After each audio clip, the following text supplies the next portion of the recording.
가락국이라고도 불렀단 말이에요. 네. 그래서 요 가락국기에 보면은 자, 우리 금관가, 가야는 육가야로 시작을 했는데, 그 중에서 제일 강력하고 가야 연맹을 초기에 이끌었던 가야는 어느 가야? 금관가야란 말이에요. 그 금관가야의 시조, 누구로 알고 있죠? 김수로 왕 들어봤죠? 어디 김씨죠? 김의 김씨죠, 그죠? 자, 신라의 김할지의 김씨는 어디 김씨예요? 신라 김씨들은 경주 김씨죠? 자, 가야 김씨들은 어디 김씨예요? 김의 김씨예요.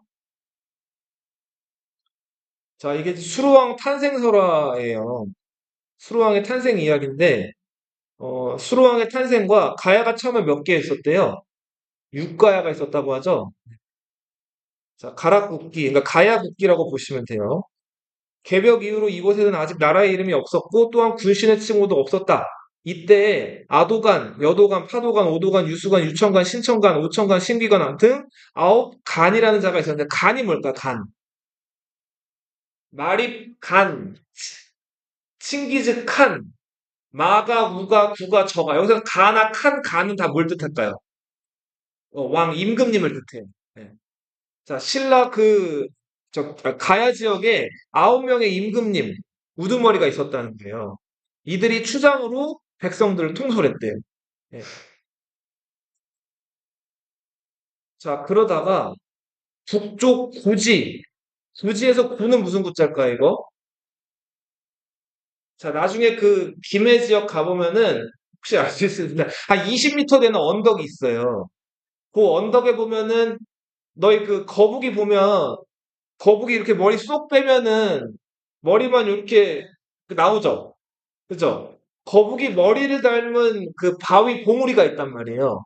그 봉우리를 구지라고 불렀어요. 거북 구자예요, 이게. 자, 이 구지는 무슨 동물 뜻한다고요? 거북이 머리 모양의 봉우리가 있었다. 그래서 이상한 소리가 부르는 게 있었대요. 요거 한번 하은이가 읽어요. 백성.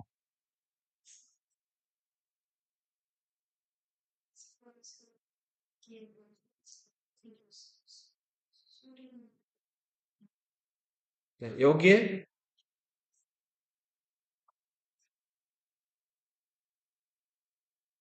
자, 봐봐요. 그러니까 뭔가 이상한 소리가 들려서 가봤더니 구지에서 하늘에서 이런 소리가 들렸대요. 여기에 사람이 있느냐?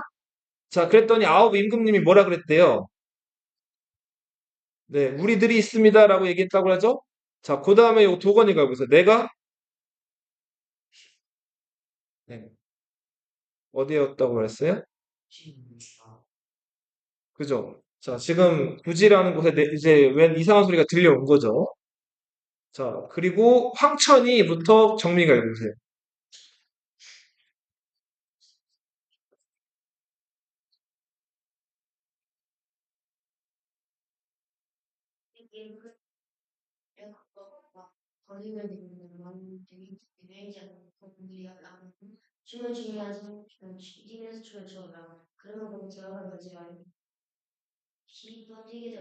자, 이게 그 유명한 거북이의 노래, 구지가예요. 네. 그 건국 신화에 나오는 자, 거부가 뭐 같이 요거 한번 읽어볼게요. 천천히. 거부가 같이 해봐. 거부가 머리를 내밀어라. 자, 이게 무슨 노래라고요? 구지가라는 노래. 구지가 하면 어느 나라 떠올리면 돼요? 가야. 구지봉에서 울렸다는. 자, 이렇게 해서 기뻐하고 노래하고 춤을 췄대요. 그랬더니 얼마 지나지 않아서 자, 우러러봤더니 딱 그 하늘을 쳐다봤더니 다만 자줏빛 줄이 하늘에서 드리워져서 땅에 닿았대요. 자줏빛 줄이 내려왔대요. 자, 그 줄이 내려온 곳을 따라서 붉은 보자기에 쌓인 금합, 황금 상자를 발견하고 열어봤더니 자, 뭐가 있었대요? 해처럼 둥근 황금알이 6개가 있었대요. 자, 사람들은 모두 놀라고 기뻐하며 함께 백번절하고 얼마 있다가 다시 싸서 안고 아도간의 집으로 돌아와서 책상 위에 놓아두고 그 무리들은 각각 흩어졌대요. 12시간이 지나 그 이튿날 아침에 무리들이 다시 모여서 서로 그 상자를 열어봤더니 6알은 부화해서 어린 아이가 되었대요. 그랬더니 용모가 어땠대요? 잘생겼대요. 훤칠했대요. 이에 이들을 평상 위에 안 치고 여러 사람들이 절하고 할애하면서 극진히 공경하였대요. 나날이 자라 10여일이 지나자 신장은 9자나 되었으니 은혜 천을 같았고 얼굴은 용처럼 생겼으니 한해 고조와 같았고 눈썹에는 팔자에서 당의 유와 같고 뭐 잘생겼대요. 그날 보름에 왕위에 올랐다. 이 6날 중에서 세상에 처음 태어났다고 해서 이름을 뭐라고 했대요? 수로라고 했대요. 자, 이 사람이 자, 이 가야의 시조 수로왕에 대한 이야기죠. 자, 이름이 수로인데 이게 수가 무슨 숫자일까요? 수. 머리 숫자예요, 머리. 로는 무슨 로자일까요? 이게 이슬로자예요, 이슬로. 자, 지금 6날 중에서 제일 먼저 깨어났기 때문에 제일 먼저 뭘 맞았어요? 머리에. 이슬을 맞은 거예요. 네. 그래서 수로. 네. 그리고 그 수로가 그 6알에서 깨어난 가야의 대표로 이제 가야를 이끌게 된 거예요. 자, 이 사람이 그 유명한 누구다? 김수로 왕이다. 네. 자, 페이지 22페이지로 가보세요.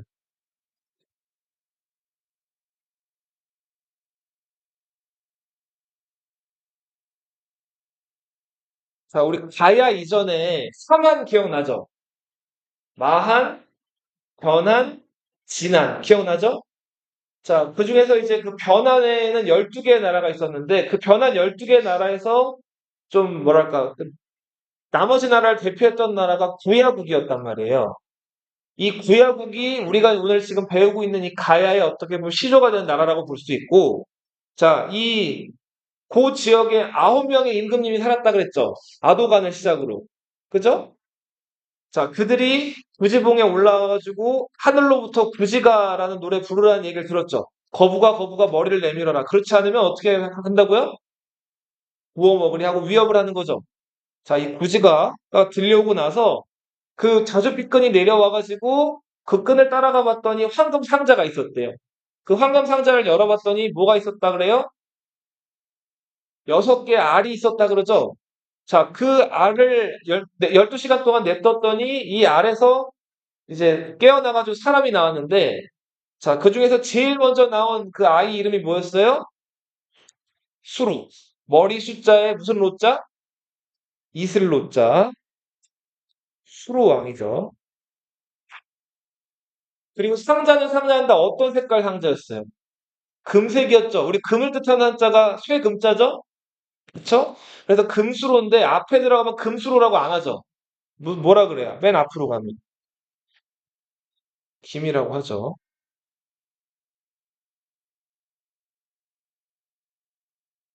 자, 김수로 왕이 된 다음에 한창 나라를 잘 다스리고 있는데, 멀리 일본 지역, 일본 그 홋카이도 지역에서 바다 건너서 웬 배가 한 척 오죠. 자, 그 배에서 내린 아이, 이 아이 이름이 석탈해라는 아이였죠. 이 아이가 와가지고 자기가 이 가야, 김해 지역의 왕이 되겠다는 거예요. 자, 그래서 김수로랑 이 석탈해가 왕자리를 놓고 서로 대결을 펼치죠. 예. 너희 혹시 해리포터라는 책 알죠? 그 해리포터에 나오는 것처럼 이 김수로와 석탈해가 소위 말하는 그 마법 대결을 해요. 자, 마법 대결을 하는데 그 해리포터 보면은 막 그 미네르바 교감이 막 고양이로 변신하고 막 이러잖아요. 그죠? 자, 변신술 대결을 한단 말이에요. 자, 처음에 먼저 석탈해가 자신감 있게 새 중에서는 그나마 센 매로 변신을 해요. 자, 그랬더니 김수로가 질세라 그 매보다 더 센 새 하면 뭐가 떠올라요? 독수리가 있죠? 독수리를 변신을 한다. 자, 그렇게 해서 한번 1대 0이 됐죠. 김수로가 이겼어요. 자, 그랬더니 이번에는 좀 힘이 딸렸는지, 자, 턱탈해가 이번 참새로 변신해요. 자, 그랬더니 이번에 그 김수로는 이 참새를 잡기 위해서 새매로 변신해요. 새매는 매가 아니고 좀 더 뭐랄까, 이 참새를 사냥할 만한 좀 공격성이 강한 새예요. 자, 결국은 두 번의 술법 대결에서 김수로가 석탈해를 제압을 했죠. 석탈에는 패배한 다음에 배를 타고 도망을 가요. 도망을 가는데 저 멀리 사로라는 나라로 도망간단 말이에요. 사로는 어느 나라예요? 신라죠. 그러니까 석탈의 세력은 김해에서 정착에 실패하고 신라로 가게 된다. 그리고선 신라에서 석씨가 한동안 뭐가 되죠? 또 석씨 왕들이 등장하기도 하죠. 자, 김수로가 나이가 어느 정도 찼는데도 결혼을 못하고 있었어요. 짝꿍이 없었기 때문에. 근데 김수로는 결혼에 조급하지 않았어요. 현명했죠. 그러다가 저기 또 바다 건너. 아까 석탈해가 동쪽 바다에서 왔다면 서쪽 바다 끝에서 배를 타고 자, 또 웬 여인과 여러 그 여인이 거느린 노비 뭐 이런 사람들이 이제 온단 말이에요. 자, 그 여인을 봤더니 이제 얼굴빛이 이렇게 한국 사람들이랑 좀 달랐다고 하고 말을 걸어봤더니 이 여인이 이제 보통 여자는 아니었던 것 같아요. 자, 그래서 물어봤더니 아니나 다를까 인도 지역에서 온 거예요. 인도의 아유타국이라는 곳에서 그 아유타국이라는 곳의 공주였는데 그 아유타국의 왕이 꿈을 꿨는데 자기 딸이 동쪽으로 가가지고 귀한 사람을 만나서 왕비가 되는 꿈을 꿨다는 거예요. 그래서 아버지 꿈 따라서 이 아유타국의 공주가 이쪽으로 넘어온 거예요. 그 공주의 이름은 허황옥. 뭐라고요? 허황옥. 네. 이게 선생님도 허씨인데 허씨의 시조로 알려져 있는 여자예요. 자, 허황옥과 김수로 사이에서 이제 결혼을 하게 되고 자식을 10명을 낳았어요. 10명을 낳았는데 어 10명 다 성씨가 뭐가 되죠, 그러면? 김씨가 되죠. 그래서 허황옥이 김수로한테 부탁을 해요. 자, 만약에 자기 자식들이 다 김씨가 되면 허씨는 혈통이 어떻게 돼요? 끊기죠. 그래서 둘한테만 허씨를 달라. 그래서 그 김수로왕과 허황옥 사이에서 낳은 10명의 자식 중에서 8명은 김해 김씨가 되고 2명은 뭐가 된다? 김해 허씨가 된다. 그 김해 허씨가 나중에 이제 고려시대 때 와가지고 저 서울의 양천구라는 동네 알아요? 목동 있는데? 목동은 들어봤어요? 그 양천구 지역에 정착을 해서 김해허 씨에서 여러 지역에서 이제 분파가 돼가지고 양천허 씨, 뭐 파양허 씨 이렇게 되는 선생님이 양천허 씨거든요. 자, 뭐 그런 거죠. 자, 우리 이 김수로가 정착했던 도시는 어디였다? 경상남도 가야의 김씨는 어디 김씨예요? 김해 김씨예요. 신라의 김씨는 경주 김씨예요. 다르죠? 자, 이 김해 가보면은 대성동이라는 동네가 있는데 여기에 김해 그 가야의 왕릉들이 엄청 많아요. 근데 정확하게 임자가 누구 임자인지 밝혀주는 그런 것들이 없어요. 그래서 이렇게 많은 무덤들이 모여 있는 곳을 표현할 때 분이라고 표현해요. 분. 자, 이거 말 나온 김에 해보자. 무덤을 뜻하는 우리 그 용어 릉이 있죠, 릉. 릉은 누구의 무덤일까요? 왕이나 왕비의 무덤을 릉이라고. 자, 그리고 장군 총, 무용 총. 총이란 표현 들어봤어요? 저기, 황남대 총. 자, 총이라고 하는 거는 무덤은 무덤이고, 맞아요. 규모로 봤을 때나 어떤 면에서 봤을 때나 왕릉이나 왕비의 릉으로 추정은 되는데, 명확하게 이게 어떤 왕의 무덤이다라고 밝혀져 있지 않은 무덤들을 총이라고 봅니다. 임자가 밝혀져 있지 않은 무덤. 그런데 왕이나 왕비의 무덤으로 추정되는 무덤을 총이라고 봅니다. 주인이 밝혀지지 않은 무덤. 그리고 일반인들의 무덤. 아, 그거 이전에 왕이랑 왕비보다 한 단계 아래. 왕이 임명하는 그 왕세자 있죠. 왕자들 무덤. 예. 왕세자들의 무덤은 원이라고 불러요.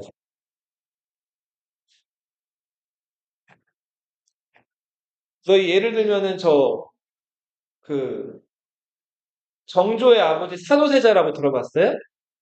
뒤주에 갇혀서 죽게 된 사도세자가 아버지 영조에게 미움을 받아가지고 죽게 되죠. 쌀통에 갇혀가지고. 그죠? 자, 그리고 나서 사도세자를 묻었는데 처음에 영조가 자기 아들 사도세자의 무덤을 마음에 안 드는 아들이었잖아요. 그래서 지금의 서울의 청량리하고 들어봤어요. 왕십리 옆에? 경희대랑 외국어대 있는 그 청량리라는 동네가 있거든요.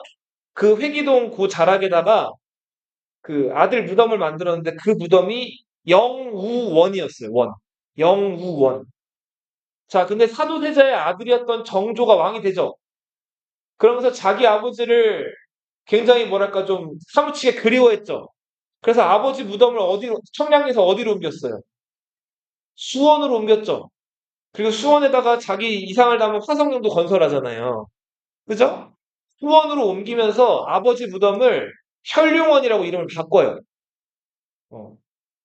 여전히 아버지는 사도세자였기 때문에 혈룡원이라고 붙였다가 나중에 정조가 죽고 나서 그 정조의 아버지 사도세자를 장조라고 해가지고 죽었지만 왕으로 높인단 말이에요. 자, 이제 왕이 됐으니까 그게 혈룡원에서 뭐가 됐을까요? 릉이 돼요. 융릉이라고 해가지고 릉으로 하나 격상이 된다. 지금 수원에 가면 이제 혈룡원이 아니라 뭐가 있는 거예요? 융릉이 있는 거예요. 일반인들의 무덤, 김유신, 뭐 그리고 유명한 일반인들의 무덤은 뭐라고 부를까요? 묘라고 부르죠. 일반인들이나 뭐 장군들. 그리고 왕의 무덤들을 여러 개 모아놓은 여러 무덤들의 집합을 둔. 그 중에서도 이제 그 무덤들이 이제 좀 오래된 왕릉들 같은 경우는 보통 고분 이렇게 부르죠. 김해 가면 대성동이라는 동네가 있는데 그 대성동에 여러 고분들이 그 여러 왕들의 무덤들이 있단 말이에요. 근데 임자가 누구 거인지 밝혀진 무덤이 하나도 없어요. 다만 그거 발굴해 봤더니 거기서 뭐가 나왔냐면 그 왕들로 추정되는 인골도 나왔고 그 옆에 뭐가 같이 붙여 있었냐면 어린 아이들 뼈가 나온 거예요. 여기서 알 수 있는 거는 가야에서는 왕이 죽으면은 그 임금을 따르는 하인들이나 아니면 어린 아이들을 어떻게 했다 같이 묻었다. 자, 이걸 뭐라고 하죠? 순장을 했다는 거. 순장은 산채로 묻는다 그랬어요? 아니면 죽인 다음 묻는다 그랬어요? 산채로 묻으면은 이 뼈들이 어떻게 돼 있을까요? 막 저항을 하겠죠. 그죠? 얘네들 묻혀 있는 거 발굴해 봤더니 옆으로 이렇게 누워 있던가 아니면 이렇게 반드시 누워 있었어요. 그랬다는 거는 죽여서 묻은 거겠죠? 그죠? 그리고 이 고분을 발굴해 봤더니 또 뭐가 나왔냐면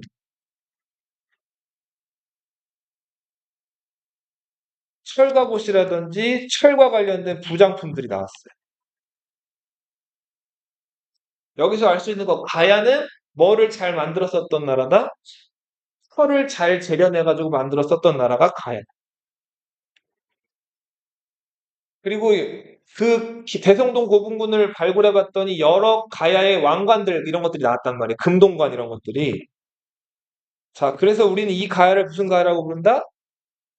금관가야라고.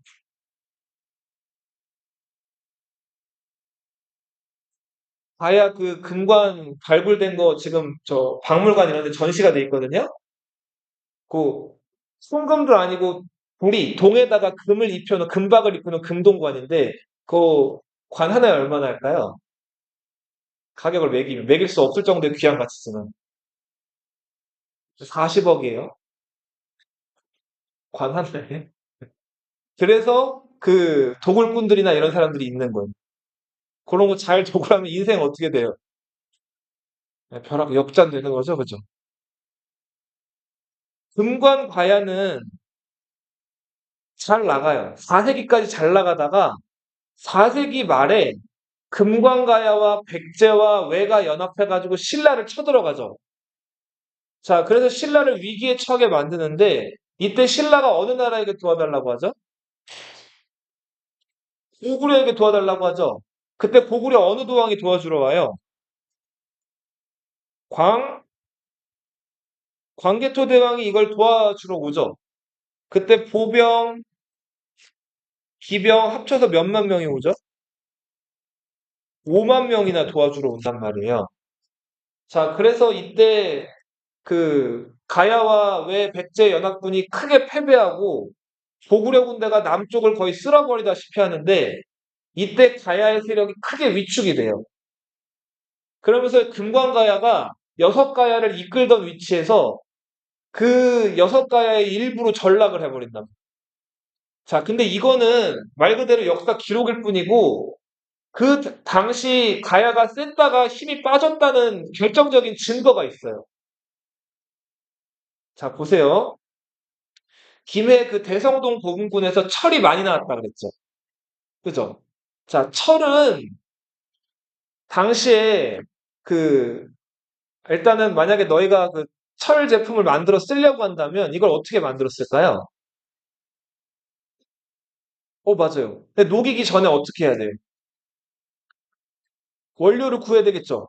근데 보통 그 철이 묻혀 있는 철광은 어, 보통 지상에 노출되어 있는 경우도 있지만 광산은 보통 어디 있어요? 땅속. 깊은 데 있죠. 자, 그래서 그 갱도를 파고 들어가 가지고 어렵게 철광석을 구해 와야 돼요. 그 다음에 이거 어떻게 해야 되죠? 이거를 그렇죠. 녹여야 되는데 왜 녹여요? 모양을 잡으려고 녹이는 거죠. 근데 이거를 그냥 녹인 다음에 모양을 잡아서 만들면 이 철은 못 쓰는 철이 돼요.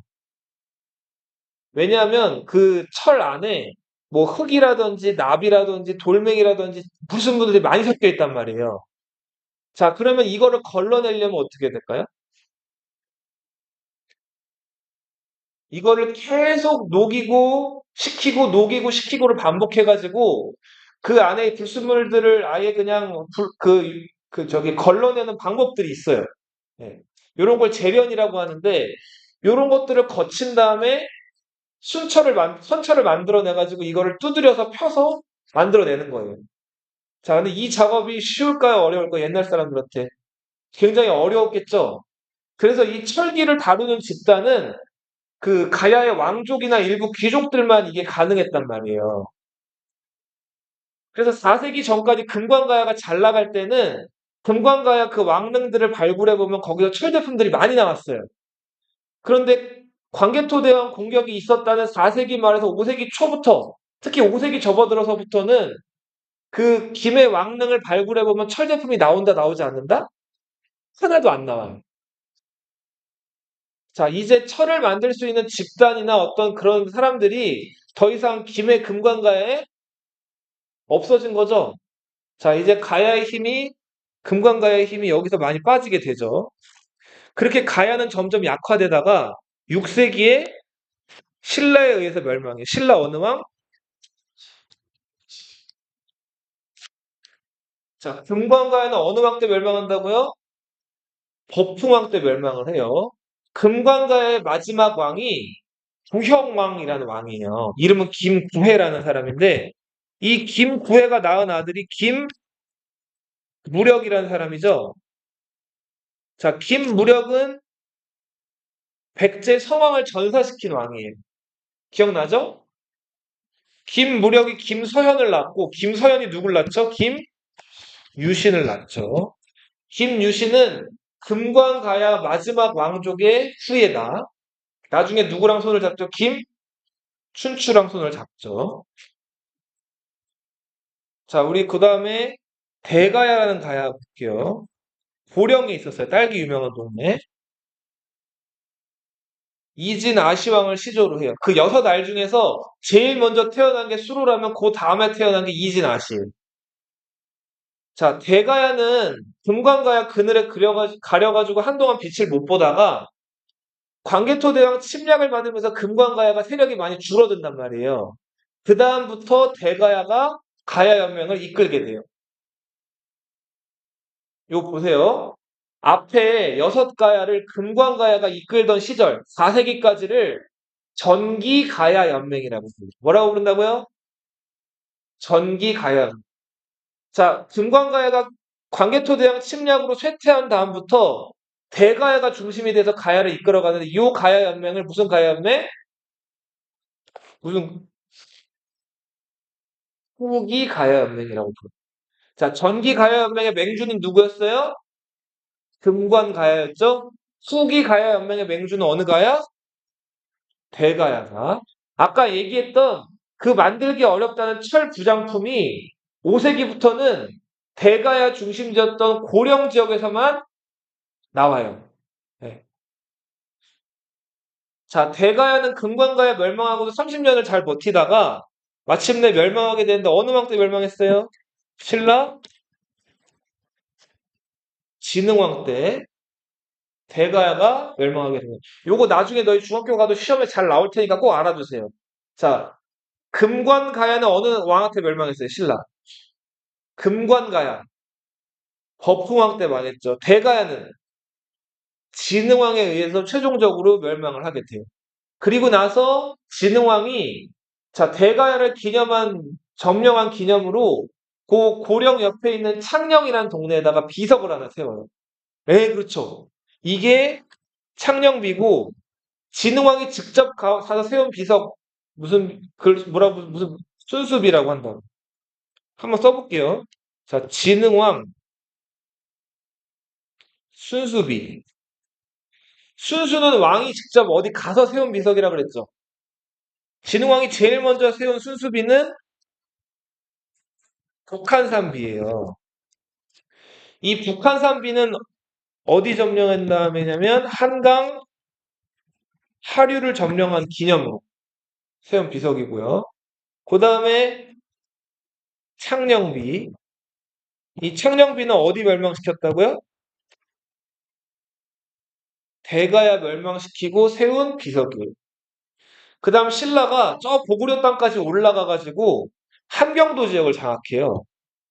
그래서 함경도 지역에 있던 황초령과 마운령 지역에다가 비석을 세우는데 이거는 고구려의 함경도 땅을 점령한 다음에 세운 비석이에요. 요 네 개의 비석을 진흥왕 뭐라고 부른다? 순수비. 진흥왕이 직접 가서 세운 비석이에요.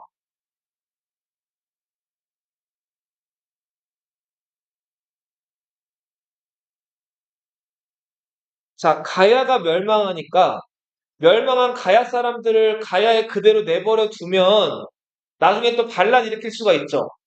그래서 신라인들이 가야 사람들을 강제로 가야와 관계없는 곳으로 이사를 보내요. 자, 그래서 가야의 귀족이었던 우륵을 저 충청도의 충주라는 외딴 곳으로 보낸단 말이에요. 자, 우륵이란 사람은 가야 12마을에서 나오는 소리를 모아다가 악기를 만든 사람이에요. 자, 가야의 악기, 가야금을 만들어낸 사람이 누구다? 우륵이다. 자, 우륵은 제자들을 키우는데 자, 이 제자들한테 자기가 알고 있었던 모든 음악 관련된 것들을 전해줘요.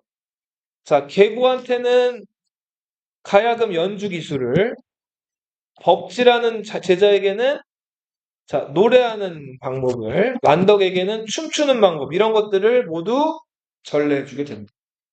자, 우리 우륵이 가야에 잘 살다가 충주로 옮겨 살아갈 수밖에 없었다 그랬죠. 자, 그래서 충주에서 굉장히 슬프게 자기네 나라 가야를 그리워하면서 가야금을 연주했다 그래요. 자, 가야금 연주하는 거를 우리 보통 떻게 표현하나요? 피아노는 친다고 하죠. 바이올린은 뭐 한다 그래요? 켠다고 하죠. 그렇죠. 킨다고 하잖아요. 가야금은 어떻게 연주한다 그러죠? 튕긴다고도 하고 뜯는다라고 얘기한단 말이에요. 자, 요 탄자가 뜯는다, 튕긴다 이런 뜻이 있어요. 자, 충주에서 멸망한 나라 가야를 그리워하면서 가야금을 뜯었던, 탔던 곳이 탕금대예요. 충주 출신이면 다 어렸을 때 여기를 소풍을 가요. 탕금대. 이 탕금대 나중에 또 언제 등장하냐면 임진왜란 때 일본 군대가 이 탄금대로 쳐들어오잖아요. 그죠? 이 탄금대는 이렇게 평야인데 신립장군이 자기가 자랑하는 기마병을 이용해가지고 왜군이 자랑하는 그 조총이 장전 속도가 늦단 말이에요. 왜군이 총 한번 빵 쏘면은 그때 얼른 돌아가서 왜군들을 격파하려고 그랬는데 전투 전날 뭐가 많이 왔어요? 비가 많이 와가지고 탄금대가 어떻게 되죠? 다 진흙 뻘밭이 되죠? 그래서 말들이 막 푹 거기 빠진단 말이에요. 자, 말들이 푹 빠져서 제대로 이동을 못하니까 조총 부대 밥이 돼버렸죠? 그렇게 해서 우리 조선군에게 굉장히 큰 패배를 안겼던 그 탄검대 전투의 그 무대가 그 멸망한 그 가야를 그리워하면서 우르기 가야금을 연주했던 곳이에요. 자, 이렇게까지 볼게요. 김해 대성동 고분군 하면 금관가야를 떠올리시고 고령 지산동 고분군 하면 어느 가야를 떠올려라? 대가야를 떠올리시면 됩니다.